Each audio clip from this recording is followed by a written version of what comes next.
अस्सलाम वालेकुम दोस्तों, आज इस वीडियो में हम आपको एक ऐसी कहानी सुनाएंगे जो शायद आपकी जिंदगी के रुख को बदल दे। हम सब अक्सर ये समझते हैं कि हमारे पास बहुत वक्त है, लेकिन हकीकत में वक्त वो रेत है जो हाथों से फिसलती चली जाती है। आज की कहानी अहमद नामी एक नौजवान की है जिसने एक छोटे से सबक से बहुत बड़ी कामयाबी हासिल की। अहमद एक छोटे से गांव का रहने वाला था। मेहनती तो बहुत था मगर थोड़ा लापरवाह। वो अक्सर अपना काम कल पर छोड़ देता था। एक दिन वो लकड़ियाँ काट कर शहर की तरफ जा रहा था कि उससे रास्ते में एक बूढ़ा आदमी मिला जो शदीद धूप में एक दरख्त के नीचे बैठा था। अहमद ने देखा कि इस बुजुर्ग के पास पीने को पानी तक नहीं था। अहमद ने अपनी मुश्त निकाली और सारा पानी इस बुजुर्ग को पिला दिया। बुजुर्ग ने पानी पीकर चैन का सांस लिया और अहमद को एक पुरानी लकड़ी की डिब्बियां दी और कहा, बेटा, इसमें एक कागज है, इसे तो खोलना जब तुम्हें लगे कि तुम्हारे पास सब कुछ खत्म हो गया है।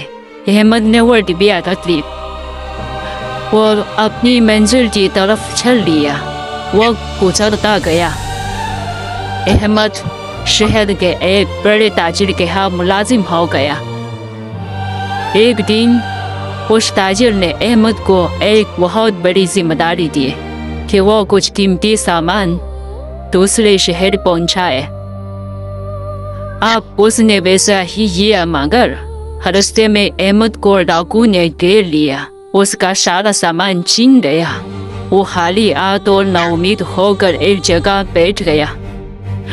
फिर उसी वक्त उसे वो बुजुर्ग और इनकी दी हुई डिब्बियां याद आई।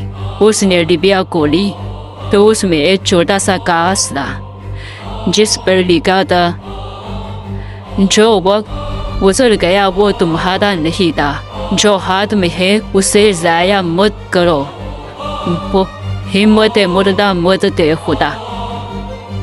फिर उसी बात से अहमद को एहसास हुआ कि रोने धोने से कुछ नहीं होगा। उसने उसी वक्त वो हिम्मत जमाई की शहर पहुंचा और ताजिर को सच सच बता दिया।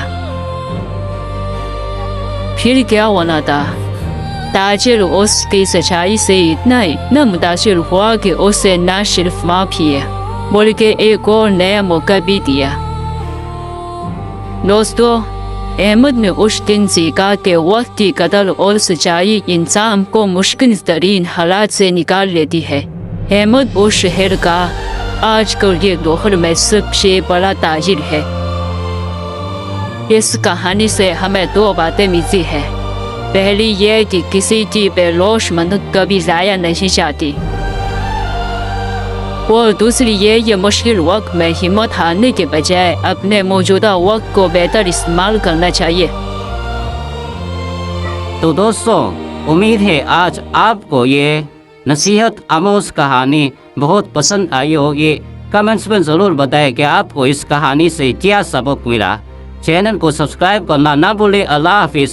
दिल की बातें हमेशा आपके साथ है।